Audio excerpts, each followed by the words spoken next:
Her name was Juliet. Yeah, like the Shakespeare kind. Except the only thing tragic about her was how good she was at acting innocent. We met in a hospital. I was a radiology tech at a regional trauma center in Pennsylvania, long hours, no windows, fluorescent lights that sucked the hope out of your skin. She was an occupational therapist, new hire, all bright smiles and eyes that lingered too long when she laughed. Our connection felt accidental at first, two tired people eating vending machine dinners in the staff lounge. But that's the thing about hospitals. Everyone's good at pretending to care. We were married within 2 years. Small wedding, no fuss. Just us and our parents. No honeymoon, couldn't afford it with our student loans. But she said we don't need a beach to prove we love each other. God, what a line. Our life became quiet. She worked days. I worked nights. She'd pack me leftovers with sticky notes, miss you already. Don't forget your badge. You make the hard days easier. And for a while, I believed we were building something real. Until it happened. It started with her laughter. Not mine, his. Some guy named Andy. I found his name one night while looking for my charger in her gym bag. Her phone lit up face up, unlocked, and there it was. Andy tumbler glass. The emoji wasn't subtle. Neither were the texts. You still thinking about last night? You taste better than wine.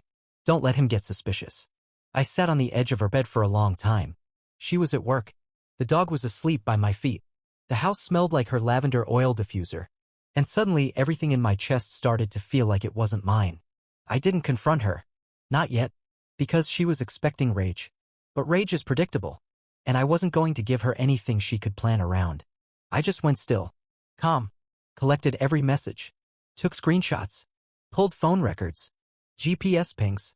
Even synced her smartwatch data. It logged her workout heart rate spikes that oddly matched hotel check-ins.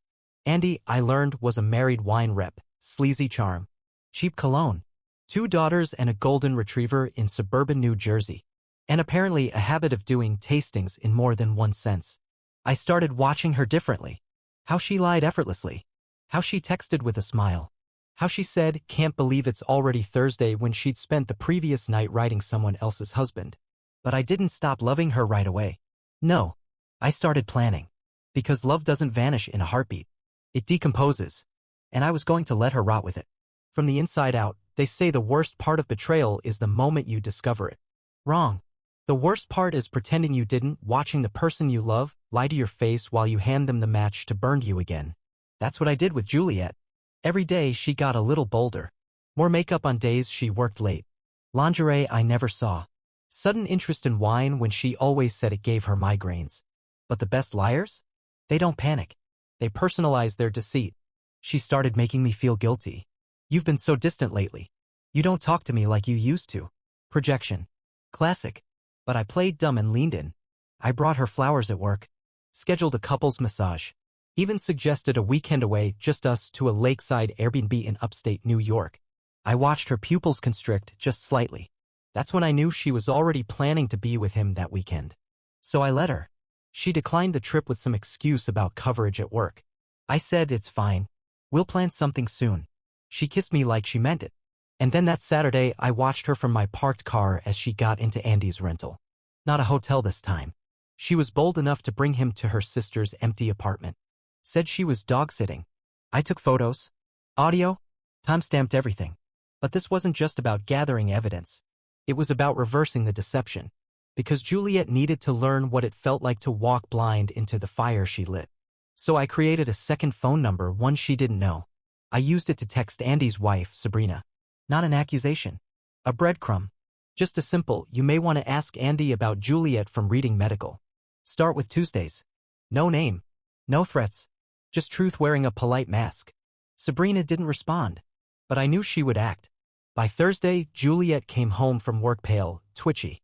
"You okay?" I asked, holding a pan of lasagna I'd made. She nodded too quickly. "Just work stress." I poured her wine. She didn't finish it. The next night, she didn't go to book club. She sat on the couch and stared at her phone for hours, barely blinking. Andy was ghosting her. Perfect.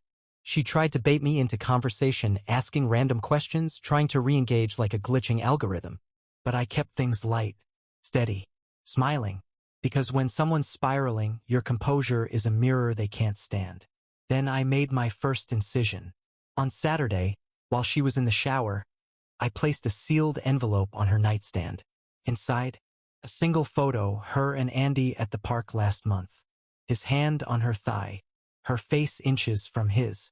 No note, no explanation. She didn't mention it for 2 days. But I could feel her watching me, searching for tells, signs that I knew. I didn't give her any, because confusion is the prelude to collapse. And Juliet was only just beginning to sense the ground shifting under her feet. Juliet didn't ask about the photo. She didn't have to. She folded it up like it was a receipt for something she swore she never bought and tucked it in the drawer without a word. But I saw the change, small, creeping panic behind her eyes. The lie was cracking from the inside. By Monday, she started reaching for me again, asking about my day, making dinner, wearing that old hoodie she used to steal when she still loved me honestly. It wasn't affection. It was survival instinct. She was trying to rebuild a house she'd already set on fire. And I let her try, because you don't pull a drowning person from the water when they're the one who jumped. Instead, I moved to the next phase. Andy's wife, Sabrina, had gone quiet, but I'd done my research. She was a graphic designer, ran a wedding invitation business from home. And like any woman with a personal brand, she had a website with a blog.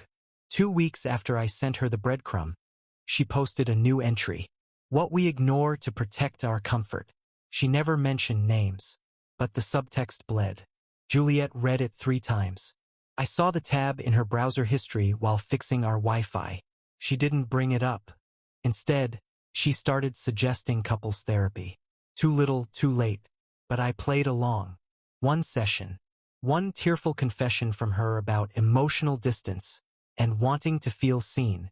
I let the therapist guide us in circles while I nodded like a man lost in his own marriage. Juliet left that session glowing. She thought I still believed in us. But I had one more knife to twist. A small dinner. I invited her parents, her sister. Sorry to interrupt your viewing experience, but we really need your support, namely a subscription to the channel, which can make it possible to hire a professional voice actor and make the best content for you. A few close friends. Told them it was a celebration. Our 6-year anniversary was coming up, and I wanted to do something special. We held it at a local restaurant. Rustic, warm, the kind of place that made you feel like nothing bad could happen under string lights. Juliet wore blue, the dress she wore on our 3rd date.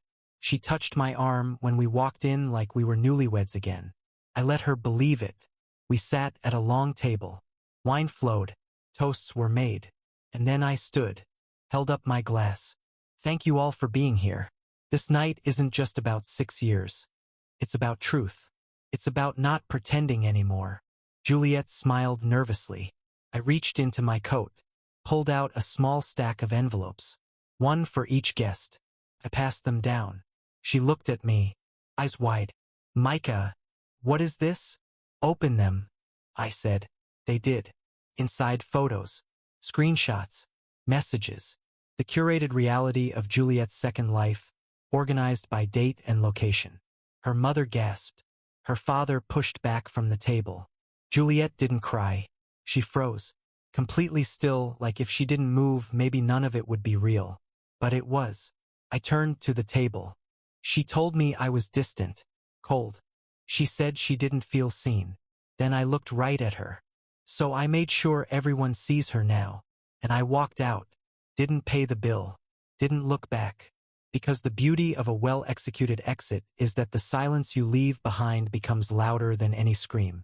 Juliet didn't come home that night. I didn't ask where she went. Didn't care. I sat on our back porch with a beer and Pilot curled at my feet, watching the stars for the first time in what felt like years without the weight of pretending. She texted once. We need to talk. I left it on read. The next day, she came in like a ghost. No makeup. Sunglasses inside. She stood in the doorway as if the threshold itself was lava. I didn't say a word. She finally asked, How long have you known? I tilted my head. Long enough to be done pretending I didn't. She looked smaller. Not physically, just reduced. Like her oxygen had been replaced with consequence. They're all furious, she said quietly. My mom won't answer my calls. My sister blocked me. Tara said I humiliated everyone. I nodded. Sounds like they finally saw what I was living with. She blinked. Do you hate me? No, I said. Hate requires energy. I gave you 6 years of mine. You don't get another ounce. Tears welled up. She tried reaching for my hand. I stood, walked past her. I'll be staying with a friend until the papers are signed. Don't call me again. And I left her in our kitchen, alone, with the truth echoing off the same counters she once used to write "love you" on post-it notes. The next few days were quiet. Too quiet. Then the fallout went public. One of our mutual friends, a guy from the hospital who had been at the dinner, posted a status. Funny how the people who talk about honesty the most are the ones living double lives. The comments lit up. People started asking questions. Connecting dots. Juliet deactivated her Instagram by Thursday. Her work put her on leave to allow for personal matters. Translation: they didn't want the drama bleeding into patient care. Sabrina, Andy's wife, filed for divorce. Publicly. She updated her profile photo to just her and the kids. The caption said, "Strong doesn't mean silent." Colton from the gym messaged me. Said he respected what I did. That he wished he'd had the courage. I didn't reply. Because this wasn't about recognition. It was about reclamation. One night I drove past our house. The lights were off. The porch light flickered like it always did when the bulb was loose. Juliet never remembered to tighten it. For the first time, I didn't feel a pull toward the door. I felt relief. Because she had finally been left with what she always feared most. Herself. Unfiltered. Undeniable. And I was finally free. She called once more. This time from a different number, burner phone, probably. The kind you buy when no one wants to hear your real name anymore. I didn't answer. She left a voicemail. Her voice was low, tired. No theatrics. Just fragments. Micah. I don't know where to start. Everything's falling apart. I lost them. Everyone. I'm sorry. I'm just sorry. She hung up without saying goodbye. I deleted the message. Not out of rage. But because I didn't need it. Remorse, when born from exposure, isn't repentance. It's damage control. I went on with my week. Signed the final divorce papers. Dropped them off with my attorney. Refused spousal negotiation. Told them she can keep the silverware. I'm not taking souvenirs from someone else's war. That night I got a letter. Real paper. Handwritten. Juliet. The envelope smelled faintly of her perfume, some lavender blend that once felt like comfort, now just chemical nostalgia. Inside was 6 pages of confusion. Apologies wrapped in blame. She said things like, "I never stopped loving you and I was broken before we met. Then, I thought you'd fight for me." That line stuck. Because that was the delusion, wasn't it? That betrayal somehow earns rescue. I didn't respond. But I kept the letter. Not as a keepsake. As evidence of who she really was behind the apology voice and therapeutic phrasing. The next week, she tried one final move. She came to the hospital. Waited in the parking lot by my car. I saw her from across the lot sitting on the hood, arms wrapped around herself like a scared child. Like I hadn't already seen the woman behind the curtain. I almost turned around. But I walked over. Didn't stop. Didn't speak. As I passed, she stood up. "Micah, please." I paused. Turned just slightly. "You had everything," I said. "And you lit it on fire because the smoke made you feel important." Her eyes welled up. I didn't know how to stop. I stared at her. "You did. You just didn't want to." Then I got in my car and drove away. No door slam. No peeling tires. Just peace. That was the last time I saw her. A woman who thought she could destroy love and still get rescued from the rubble. But me? I walked out of that fire with nothing but my name. And that was all I ever needed. The thing about walking away from someone who shattered you. You expect it to feel like vengeance. But it doesn't. It feels like stillness. Like silence finally uninterrupted. Juliet faded after that last parking lot encounter. No more letters. No more messages. Just absence. I heard through the grapevine she moved in with her cousin upstate. Tried to start fresh. Took a job doing admin work somewhere. No more hospitals. Said she was healing. Healing from what? The consequences she sowed? I didn't care enough to ask. I didn't track her. Didn't stalk her socials. Didn't whisper about her behind closed doors. Because real revenge isn't staying angry. It's becoming unreachable. I built my life again. Piece by piece. I got a dog. Another one. Pilot liked the company. Her name's Scout, rescued from a shelter, timid at first but loyal fast. Like me. I replaced our old furniture. Not because I had to, but because I didn't want to sit in shadows. I painted the kitchen. Started cooking again.